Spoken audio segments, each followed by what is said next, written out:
Um, for us, we do quite a bit of analysis on the other sides. We have our analysis Keegan, and we work with him quite a bit, going through each of their batters and bowlers. But yeah, coming into the tournament, we did a couple of training sessions, just working on some T20 stuff. And while we're during the tournament, we just do the odd top ups and work on our own specific areas. But yeah, that's the main way. We didn't go on any camps or anything like that. We've been together the whole season, so yeah, just the odd top ups, and yeah, we do quite a bit of analysis on the other sides. Yeah.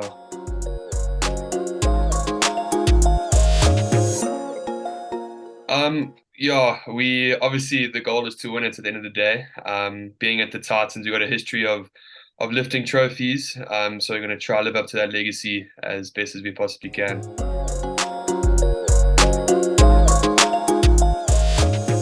Yeah, yeah. So cricket's been in my family for well since I was born. Really, we're a very sporty family. And my earliest memories are playing cricket in my grandparents' backyard.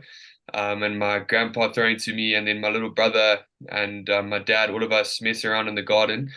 So that's where I'd say it all started. I was about 4 or 5, I think, the earliest ones. And then the reason I wanted to take it professionally was I was actually inspired by my great uncle Vince van der Bijl.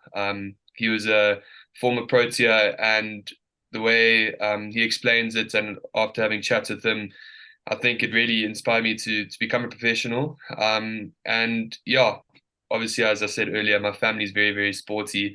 And I think it just runs in the genes wanting to play sports. So yeah, I guess that's where it all started out.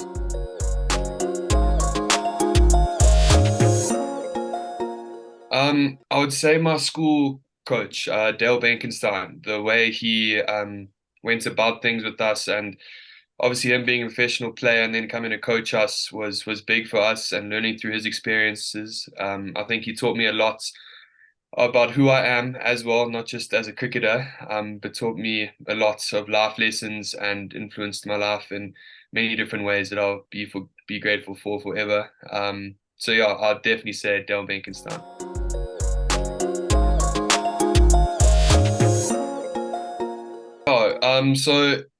Oh, after most games, I go back and watch my performance, and just see if I had the right plans to what I was trying to execute. And if I wasn't, then I'd look at the drawing board towards that. And if it was if I had a bad day at the office, I'll reconsider if it was the right option at the time, and thinking, is it an execution problem or is it just a planning problem? And yeah, I'll do a bit of work. If it is a really bad performance, I'll go back to with my analyst and see, is it in my action? Is it in my planning? Is it because of the matchup with the batter?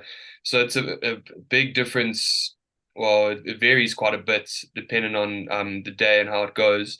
But yeah, a lot of work with myself and looking in the mirror and seeing, did I do it at my best? Was I performing at my best? And then if it has really gone south, I'll go speak to my analyst. But yeah, with that, I don't really focus too much on the negative after a game.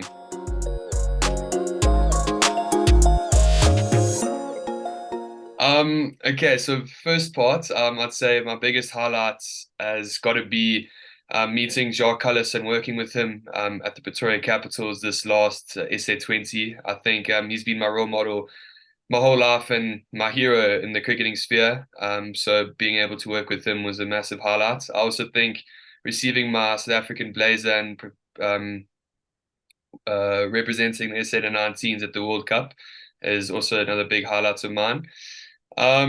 And in the next 5 years, jeepers, haven't really thought that far yet. Hopefully past all my studies. But yeah, I'd say probably still in Pretoria, hopefully still with the Titans and playing professional cricket. Obviously very happy here at the moment and loving the way things are run at the Titans. And yeah, hopefully have represented the Proteas in 5 years. That is the goal. In not just in the white ball format, but in the red ball format as well. I still think that's got a lot of value and it's got a big place in my heart, the red ball format. So hopefully to represent the Proteas in all three formats in the next 5 years. That's my main goal.